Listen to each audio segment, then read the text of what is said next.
न च दुर्लभं धनं रूपं न च दुर्लभं स्वर्गराजने। धन ते रूप तो बाद मनुख प्रभावित है सता तो, क्योंकि सता करके ही प्रभुता है, प्रभु सता है। इस वास्ते भज दौड़ दा मरकज सता बन जाती है ते सता प्राप्ति के तौर तरीकों नूं ही राजनीति कहते हैं।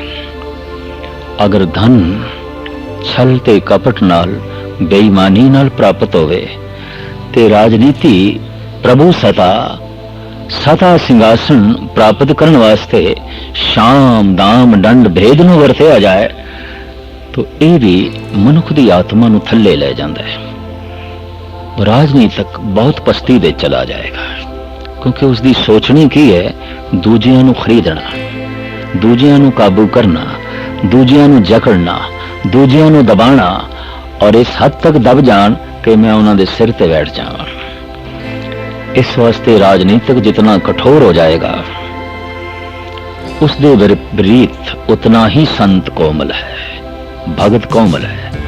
दुनिया विच बहुत वड्डे खून खराबियां दा कारण राजनीति है, और जब तक इस तरह की राजनीति सारी दुनिया च रहेगी खून खराबे होंदे रहणगे।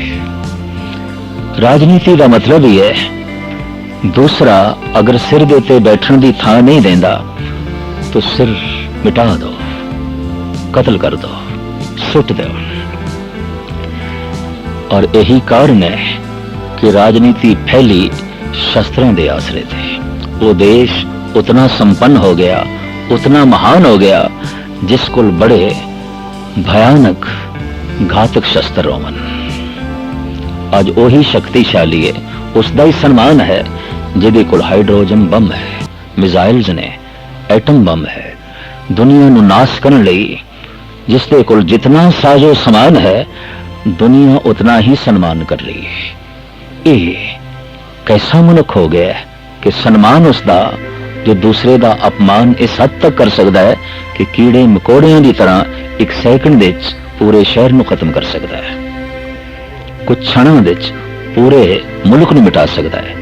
सियाणे ते इत्थे तक कह रहे हैं कि इतने बम सताधारियां कोल पए ने कि इस पृथ्वी नूं 7 दफा मिटाया जा सकता है, 7 दफा बर्बाद किया जा सकता है। जबकि एक दफा बर्बाद होने नाल ही बर्बाद हो जाएगी, पर 7 दफा नेस्तो नाबूद करने का साजो समान मनुख दे कोल अज प्राप्त है, उपलब्ध है। राजनीति खड़ी है दूजे नूं मिटाण ते, दूजे नूं दबाण ते, दूजे नूं खरीदण ते। दूजे नूं खरीदना है अगर विकण नूं तैयार नहीं, दूजे नूं दबाना है, दबण नूं तैयार नहीं, दूजे नूं मिटाना है।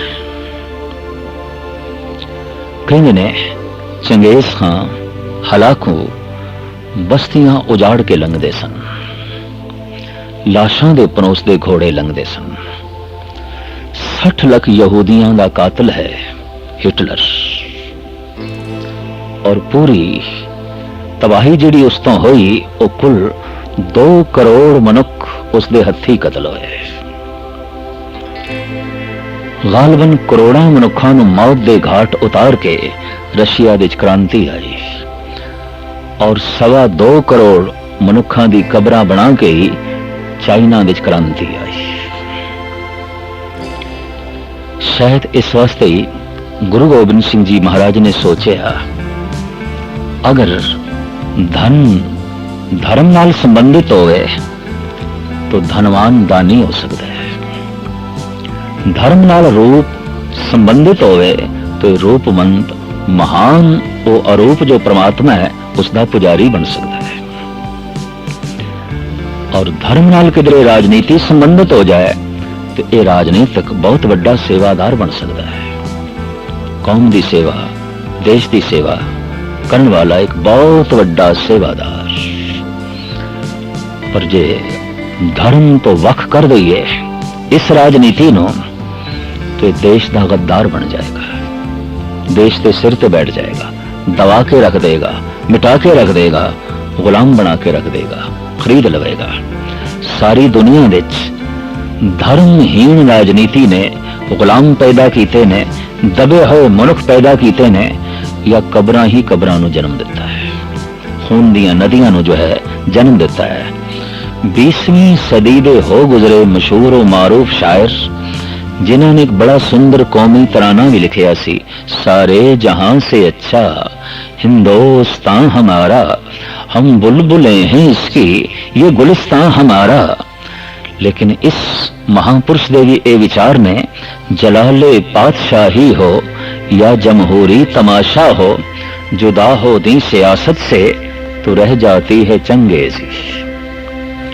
दीन नूं सियासत तो एक पासे कर दो, चंगेज पैदा होणगे, हलाकू पैदा होणगे। दीन नूं राजनीति नाल जोड़ दो तो नौ शेरवान आदल पैदा होणगे, जनक पैदा होणगे, महाराजा रणजीत सिंह पैदा होणगे। और इसी धर्म नूं राजनीति तो वख कर दो तो फिर हिटलर पैदा होणगे, मुसोलिनी पैदा होणगे, चंगेज खान पैदा होणगे, हलाकू पैदा होणगे। बदकिस्मती है अज तक असी पूर्ण तौर ते धर्म नूं राजनीति नाल जोड़ नहीं सके, तो जनक ते एक पैदा होया है, हर नाकश बहुत पैदा हो रहे हैं। असी धर्म नूं व्यापक तौर ते राजनीति नाल जोड़ नहीं सके, तो राम ते एक पैदा होया, रावणां दी कतार लगी हुई है, पैदा ही होंदे जा रहे हैं, पैदा ही होंदे जा रहे हैं। इसी तरीके दे नाल जिस महापुरुष ने गीता जैसे ब्रह्म ज्ञान नूं राजनीति नाल जोड़िया, इस तरह का कृष्ण ते इक्को ही होया है, पर कंस ते कदम कदम ते मौजूद ने, दुर्योधन ते कदम कदम ते मौजूद ने। सारे सिख इतिहास नूं पढ़ के देखिए तो महाराजा रणजीत सिंह जैसा तो केवल इक्को ही है, जो धर्म की मूर्ति है, दया की मूर्ति है, इंसाफ की मूर्ति है, प्रेम की मूर्ति है। लेकिन इसी धर्म नूं राजनीति नाल जोड़न विच ये कौम भी असमर्थ रही है, तो फोके छलिया कपटी पैदा हो रहे हैं, दबाण वाले मिटाण वाले पैदा होने हैं। ये भी दूजियां नूं खरीदना चाहते हैं। सच कह देता है, सही कह देता है इकबाल ने, जलाले पातशाही हो या जमहूरी तमाशा हो, जुदा हो दी सियासत से तो रह जाती है चंगेजी। सच्ची राज सत्ता की है, इसनूं कलगीधर दी शान शौकत विच जो सिखां ने उजागर किया, आकी रहे ना कोई बागी ना होवे, कोई विद्रोही ना होवे, कोई दुखी ना होवे। अगर कोई आकी है, पंजाबी दा ये आकी शब्द, इस दे अक्षरी अर्थ करिए तो विद्रोह, इस दे अखरी अर्थ करिए तो बगावत, इस दे अखरी अर्थ करिए तो इंज कह दईए अतवादी। क्यों? आकी रहे ना कोई, साहिब कहते ने ऐसी राज सत्ता चाहिए सारी दुनिया विच, आकी कोई भी ना होवे, विद्रोही कोई भी ना होवे, बागी कोई ना होवे। कहते एथन विच अज तो 2500 साल पहले एक महान संत होया, सुकरात। उसने कह दिता, समाज दे सताए हुए मनुख समाज सुधारक बन जाते हैं, और घरेलू झगड़ियों दे सताए हुए मनुख फकीर बन जाते हैं। हकूमत दे सताए हुए मनुख, सता दे सताए हुए मनुख विद्रोही हो जाते हैं, आकी हो जाते हैं, बागी हो जाते हैं। सुकरात कहा करदा सी, जिस मुल्क दे सिर्फ बनावटी फकीरां दे टोले बहुत ज्यादा होवन, समझ लेना उत्थे घरेलू औकड़ां बहुत ज्यादा ने, बहुत ज्यादा ने। और जिस देश दे समाज सुधारक गली गली च घूम रहे होवन, समझ लेना उत्थे समाज दे कुरीतियां बहुत ज्यादा ने, बहुत ज्यादा ने। और जिस देश दे कदम कदम दे ते आके विद्रोही मौजूद होवन, समझ लेना उत्थे सत्ता दे बेइंसाफियां बहुत ज्यादा ने, बहुत ज्यादा ने, बहुत ज्यादा ने। साफ कह देता है इकबाल ने, दीन नूं अलग कर दोगे राजनीति तो राजनीति फल फरेब और लड़ाई झगड़े ते खून खराबे दा अखाड़ा बन के रह जाएगी। जलाले बादशाही हो या जमहूरी तमाशा हो, जुदा हो दी सियासत से तो रह जाती है चंगेजी। ਧਰਮ ਨੂੰ ਨਾ ਜੋੜਿਆ ਰਾਜਨੀਤੀ ਨਾਲ, तो राजनीति विच डाकुआं ने की पैदा होना है, डाकू स्वयं राजनीति विच आ जाणगे और बेशतर देशां विच डाकू राजनीति विच आ गए ने और बिल्कुल कुबड़ लोग राजनीति विच आ गए ने। अगर ऐसे लोग आ जान तो फिर प्रजा नाल जो कुछ हो सकता है वो सारी दुनिया विच सामने है। धन गुरु अर्जन देव जी महाराज कहते ने, ऐ मनुख सता कोई इतनी दुर्लभ नहीं कि तेरा जीवन इसके ही आले दुआले परिक्रमा करता रहे, इसके आले दुआले जो है घूमता रहे, ये कोई दुर्लभ नहीं। अगर तू सताधारी हो भी जाए, तेन सता की प्राप्ति हो जाए और तेरी सता तो जगत आकी होवे, बागी होवे, दुखी होवे, तो ये सता तेन नरक दे ले जाएगी। साडे देश दे ते कहावत है, तपों राज राजों नरक, एक कहावत है, एक प्रचलित जो है दृष्टिकोण है साडे देश दे अपनाया गया। नच दुर्लभं धनं रूपं नच दुर्लभं स्वर्ग राज ने। साहिब कहने पृथ्वी की गल छोड़, अगर स्वर्ग का राज भी प्राप्त हो जाए तो ये राज भी कुछ नहीं। दूसरी पंक्ति में सतगुरु दसते ने, होर केड़ियां चीजां दुर्लभ ने जिसनों मनुख ने दुर्लभ जान के दुर्लभ मन के परिक्रमा करनी शुरू की थी है, जबकि वो दुर्लभ नहीं ने। नच दुर्लभं भोजनं व्यंजनं नच दुर्लभं स्वच्छ अंबरे। भोजन मुंह दे चोवे ठीक है, भोजन पेट दे चोवे ठीक है, पर भोजन सोचनी दे चोवे, भोजन विचारां दे चोवे, भोजन चितवनी दे चोवे तो ये रोग है। भोजन पेट दे च तंदुरुस्ती है, भोजन मुंह दे च स्वाद है, भोजन दिमाग दे च सोचनी दे च विचारां दे च तो भोजन रोग है। रोग बन जाता उदों भोजन जदों मनुख की सोचनी दे केवल भोजन रह जाए, मनुख के विचारां दे केवल खाना पीना रह जाए। और अगर मनुख बार बार खाण बारे सोचता है तो इतना गल स्पष्ट है, भोजन तो प्रभावित है। गुरु घर विच संगत दे नाल पंगत जोड़ी गई, संगत दे सिमरन चले, पंगत दे सेवा चले, संगत दे गुरबाणी दा कीर्तन चले, पंगत दे लंगर दी सेवा चले। गुरु नानक देव जी महाराज तो लेके गुरु गोबिंद सिंह जी महाराज ने संगत पंगत इकट्ठी रखी।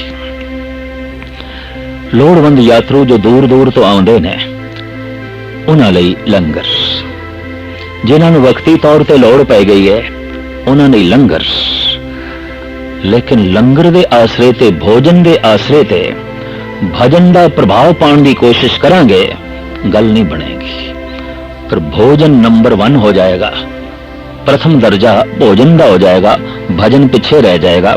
बहुत सारे भजन के सथलों ते भी हुण भोजन प्रथम हो गया, भजन पिछे रह गए। खाण पीण के आसरे ते सत्संग का इकट्ठ करना है और सत्संगियों की बिरती खाण पीण के आले दुआले घूमती रहती है, परिक्रमा जो है करती रहती है। लंगर की मर्यादा सी भाईचारा पैदा करने लई, लंगर की मर्यादा सी दूर दूर तो यात्रु आवन ते उन्हां नूं सुख सुविधा प्राप्त हो सके, उन्हां नूं आके रोटी पानी बनानी ना पवे, लभनी ना पवे, ये उन्हां नूं मुयस्सर होवे, ये उन्हां नूं प्राप्त होवे। बड़ी सोहनी सुचज्जी मर्यादा धन गुरु नानक देव जी महाराज तो लेके गुरु गोबिंद सिंह जी महाराज तक चलती रही, हुण भी चल रही है। लेकिन किधरे किधरे देखण नूं मिलदा है कि मनुख दीयां रुचियां बस लंगर के आले दुआले परिक्रमा करके रह जांदियां ने। लंगर ना मिले तो दुखी हो जाएगा, पर गुरबाणी सुनन नूं नहीं मिली तो दुखी नहीं होंदा, नाम जपण नूं नहीं मिलिया तो दुखी नहीं होंदा, गुरु के दर्शन करन नूं नहीं मिले तो दुखी नहीं होंदा। इस तो मुख मुद्दा ही पंगत दा जो है खो जाता है। तो साहिब कहते ने भोजन कोई इतना दुर्लभ नहीं है। घर दे हुण रसोई महान हो गई, बाकी होर कुछ नहीं महान है। किसी वक्त घर घर दे धर्मसाल महान सी, पूजा घर महान सी। अज पूजा घर महान नहीं, अज रसोई महान है, भोजन महान है। सारे परिवार की परिक्रमा रसोई दे आले दुआले, सारे परिवार की परिक्रमा भोजन दे आले दुआले। सारा संसार रोटी दे आले दुआले घूम रहा है, भोजन दे आले दुआले घूम रहा है। और इसे ਨੂੰ ਦੁਰਲਭ ਸਮਝ ਲਿਆ, ਜੀਵਨ ਇਸੇ ਲਈ ਬਤੀਤ ਹੋ ਰਿਹਾ ਹੈ। ਸਤਿਗੁਰੂ ਦੇਵ ਜੀ ਮਹਾਰਾਜ ਕਹਿ ਰਹੇ ਨੇ, ਨਚ ਦੁਰਲਭੰ ਭੋਜਨੰ ਵਿੰਜਨੰ। ਇਹ ਭੋਜਨ ਤਰ੍ਹਾਂ ਤਰ੍ਹਾਂ ਦਾ ਸਵਾਦੀ 36 ਪ੍ਰਕਾਰ ਦਾ ਇਹ ਵਿਅੰਜਨ ਮਹਾਰਾਜ ਕਹਿੰਦੇ ਨੇ ਇਤਨਾ ਦੁਰਲਭ ਨਹੀਂ ਕਿ ਤੂੰ ਆਪਣਾ ਜੀਵਨ ਇਸੇ ਲਈ ਬਤੀਤ ਕਰੇ। ਉਦੈਪੁਰ ਦਾ ਮਹਾਰਾਜਾ ਜਦ ਰਾਜਯੋਗੀ ਭਰਤਰੀ ਨੂੰ ਮਿਲਿਆ ਜੰਗਲ ਵਿੱਚ,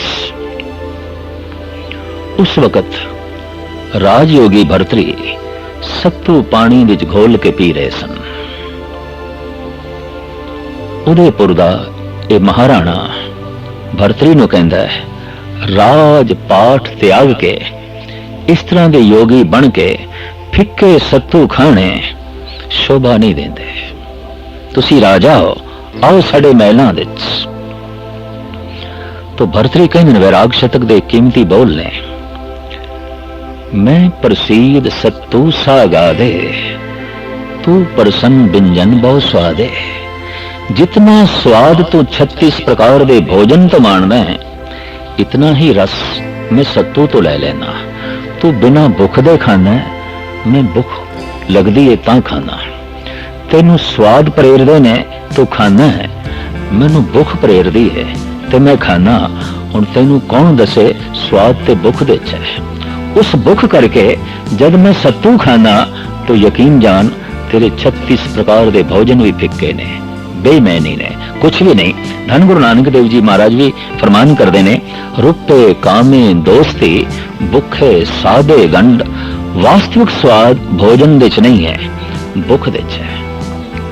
और भुख करके जो खाऊंदा है, एक एक बुरती अमृत है, एक एक निवाला अमृत है।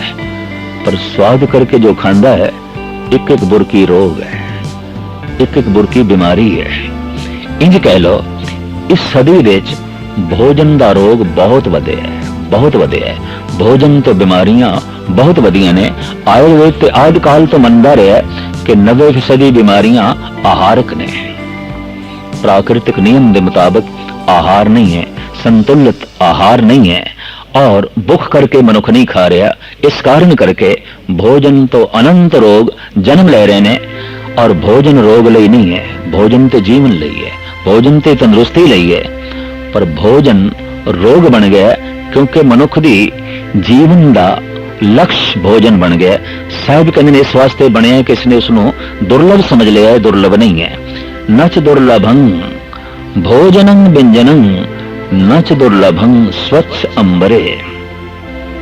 कीमती तो कीमती अंबर कपड़े पहन लेना साहब कहते यह भी कोई दुर्लभ नहीं है। बस्तर सी तन ढकन लई, पर गजब दी गल बस्तर इस वास्ते होवे कि तन प्रगट होवे, तन दी नुमाइश होवे, तन दी प्रदर्शनी होवे। धन गुरु नानक देव जी महाराज का एक बड़ा कीमती शब्द है, रन्ना होइयां बोधियां पुरख होए सयाद, सील संजम सुच भन्नी, खाना खाज अखाज शरण गई घर आपने, पत उठ चली नाल, नानक सच्चा एक है अवर न सच्चा भाल।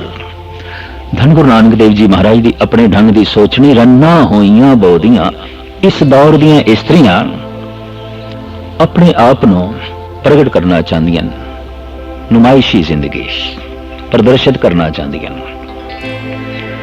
जो हाव भाव बनाव सिंगार है, ये पति की प्रसन्नता लई नहीं, दूजियां नूं दिखाण लई। शेख सादी के कुछ बोल भी बड़े कीमती ने। वो कहंदा है, अगर मैनू छड़ के दुनिया किधरे अंधी आउंदी ते मैनू किसी भी बनाव शिंगार की लोड़ नहीं सी। अगर कोई बन ते समझ रहा है सिर्फ दूजियां दी अखां लई, घर की प्रसन्नता लई नहीं, अपनी लोड़ लई नहीं, तो इस तरह का बनना ते सवरना मन लई तन लई हानिकारक है। साहिब कहते ने, स्त्री जगत इतना चंचल हो गया है, नुमाइश करना चाहता है किसकी? अपने ही तन दी। और कपड़े इस ढंग दे पहनने कि हर एक दी निगाह तन ते पहुंचे, मेरे तन ते पहुंचे। पर महाराज कहते जिथे स्त्रियां चंचल हो गई ने, अपने स्वरूप की नुमाइश करना चाहदियां ने, उथे पुरुष सयाद हो गए ने। पुरख होए सयाद, फारसी का लफ्ज़ है, ये अर्थ ने शिकारी। पुरुष इसे ही तलाश दे है कि प्रदर्शित कौन कर रहे है, तन की नुमाइश कौन कर रही है। हुण पुरुष सयाद बन जाए तो स्त्री अपने आप को प्रदर्शित करे तो कुदरती गल है सियाद का वो शिकार बन के रह जाएगी। इस स्त्री का कसूर बहुत ज्यादा है, बहुत ज्यादा है। धन गुरु नानक देव जी महाराज जो इस युग के अवतारी पुरुष ने इस कमजोरी नो इस ढंग नाल उजागर किया है। रन्ना होइयां बोधियां पुरख होए सयाद, सील संजम सुच भन्नी। कोई शील नहीं रहा, कोई सुच नहीं रही, कोई संजम नहीं रहा, कोई पवित्रता नहीं रही। सील संजम सुच भन्नी। खाना खाज अखाज, खाना भी ऐसा है जो अखाज है, प्राकृतिक नियम के मुताबिक नहीं है, भुख की पूर्ति वास्ते नहीं है, शरीरक लोड़ां की पूर्ति वास्ते नहीं रह गया। खाना खाज अखाज शर्म गई घर आपने, पत उठ चली नाल, नानक सच्चा एक है अवर न सच्चा बाल। सतगुरुदेव जी महाराज कहते ने हुण मैं सच की झलक किधरे वेखना चाह, किसी मनुख दे चों नहीं मिलती। हुण सच की धड़क तो सिर्फ सच दे चों ही मिलती है, परमात्मा दे चों मिलती है, मनुखों दे चों जो है नहीं मिलती। मनुख इस हद तक जो है गिर गया। तो पहनना सी तन नूं ढकण वास्ते, पर पहनना हो जाए तन नूं प्रगट करने वास्ते। इस वास्ते कह दिता जाता है बड़ा ही खूबसूरत ते कीमती सूट भी किसी ने क्यों ना पाया हो, आख दिता जाता है फलाना बहुत नंगा है। हद हो गई। कपड़ियां दे च नंगा क्यों है? ये कपड़े पा के भी नंगा है क्योंकि इसके कपड़े सिर्फ अपने तन की प्रदर्शनी लई ने, तन की नुमाइश लई ने। इस वास्ते कहावत ठीक है, एक कपड़ियां दे च भी नंगा है। अगर कोई कपड़ियां दे च नंगा हो सकता है तो कोई नंगा ढकिया होया भी हो सकता है। गुरबाणी कहती है नगन फिरत रंग एक के ओ शोभा पाए, पाट पटंबर बिरथया जै रच लो भाए।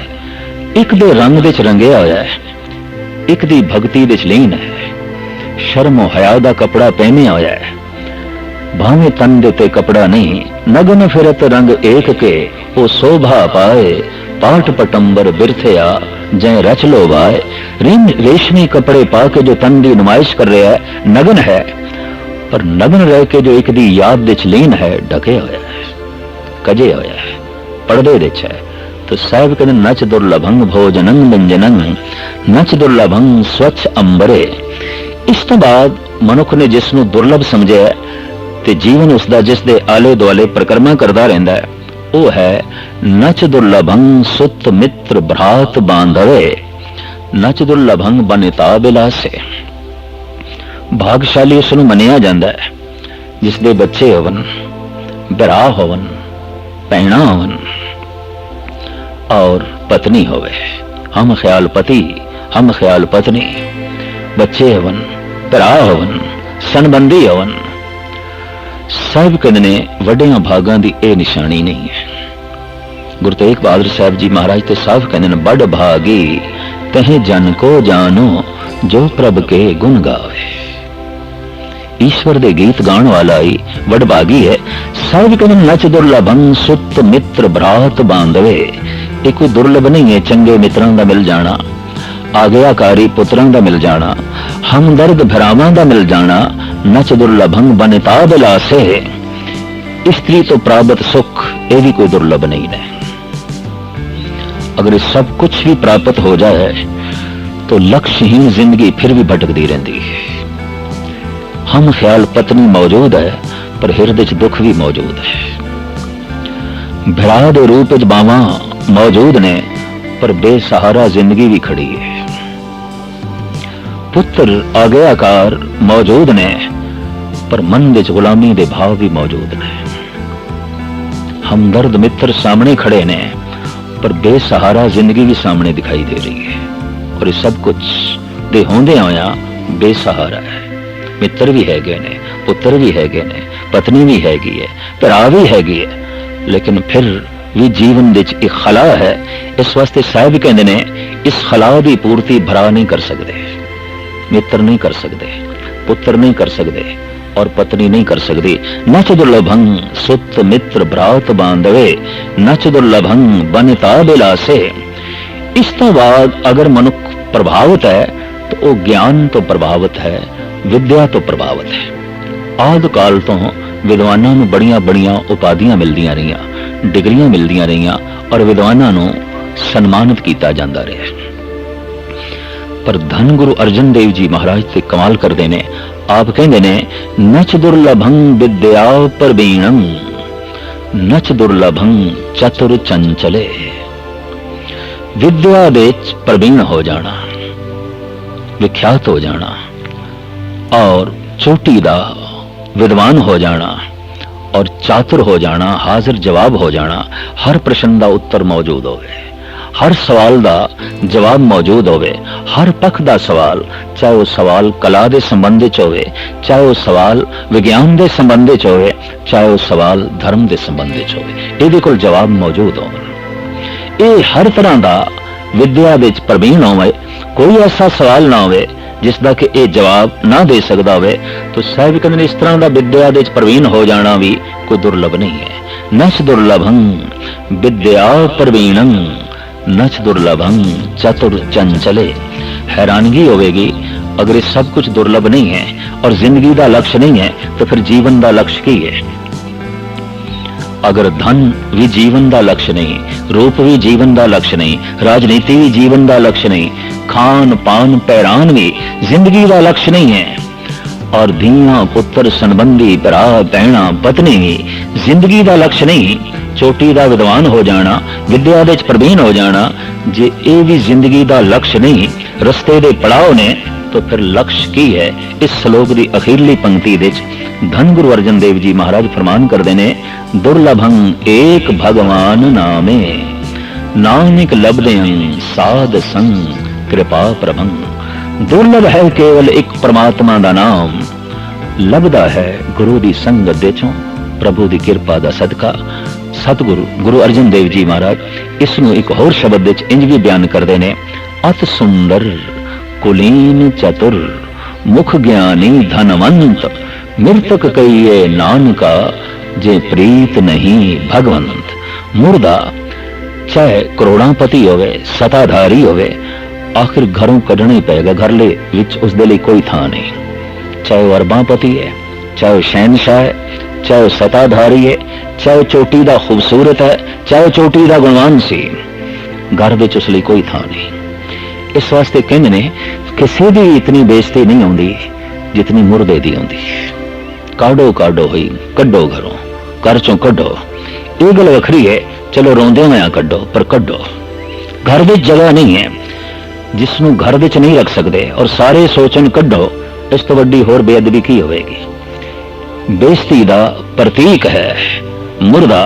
साहिब कहते हैं अत सुंदर कुलीन चतुर मुख ज्ञानी धनवंत मृतक कहिए नानका जे प्रीत नहीं भगवंत। परमात्मा दा प्यार हृदय च नहीं, ये खूबसूरत मुर्दा है, ये धनवान भी मुर्दा है, ये चतुर चंचल भी मुर्दा है, ये विद्वान भी मुर्दा है। इतने मुर्दे की तरह इसके लिए कोई थां नहीं है संसार विच, इसके लिए कोई थां नहीं है निरंकार दे दरबार विच। दुर्लभ वस्तु है केवल परमात्मा दा नाम, दुर्लभं एक भगवान नामे नानक लभदें साध संग कृपा प्रभं। पूरा श्लोक इस तरीके नाल है नच दुर्लभं धनं रूपं नच दुर्लभं स्वर्ग राजने नच दुर्लभं भोजनं व्यंजनं नच दुर्लभं स्वच्छ अंबरे नच दुर्लभं सुत मित्र भ्रात बांधवे नच दुर्लभं वनिता विलासे नच दुर्लभं विद्या प्रवीणं नच दुर्लभं चतुर चंचले दुर्लभं एक भगवान नामे नानक लभदें साध संग कृपा प्रभं।